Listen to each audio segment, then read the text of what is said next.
So we had talked briefly about a thinker that I have a lot of respect for in terms of the books he's written, Edward de Bono. He wrote a book called Lateral Thinking, and he wrote a book called Six Thinking Hats. Six Thinking Hats actually was used as an educational program teaching kids how to think differently here in New Zealand. Um, what do you think about that approach to design thinking? This idea of looking at or trying to look at things through different lenses. Like, how do I feel about this product? What do I think about this product? How do I imagine its impact on the environment to be, and all of those things? Do you need to look through all those lenses? Yeah, I mean, often the word that you'll hear, like lenses or frames, comes up a lot.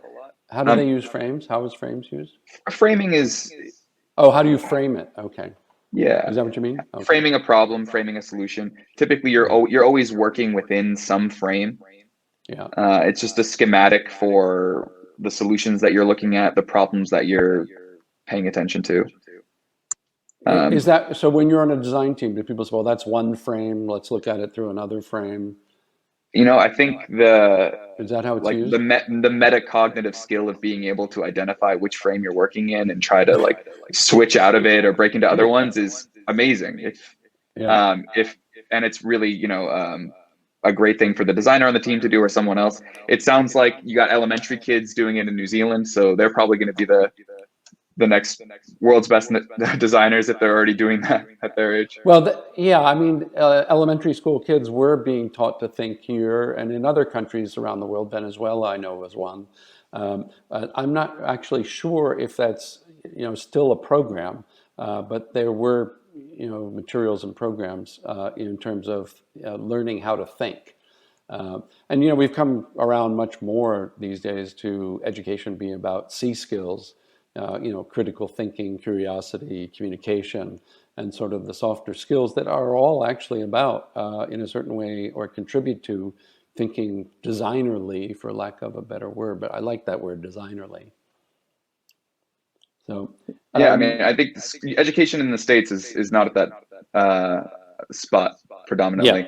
I yeah. think that and I'm not an expert in education, but I do have some friends that are studying at the School for Education at Stanford, and in discussing with them, it seems like the main methodology in the States is load kids up with knowledge, ask them to put it back out in the form of an essay or a test, and hope that something Mm. sticks and something is synthesized in the interim. And I don't know how well that works.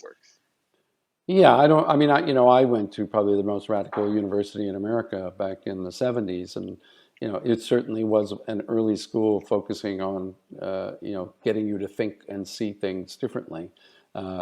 We had experiential education, we had no tests. It was about Radical.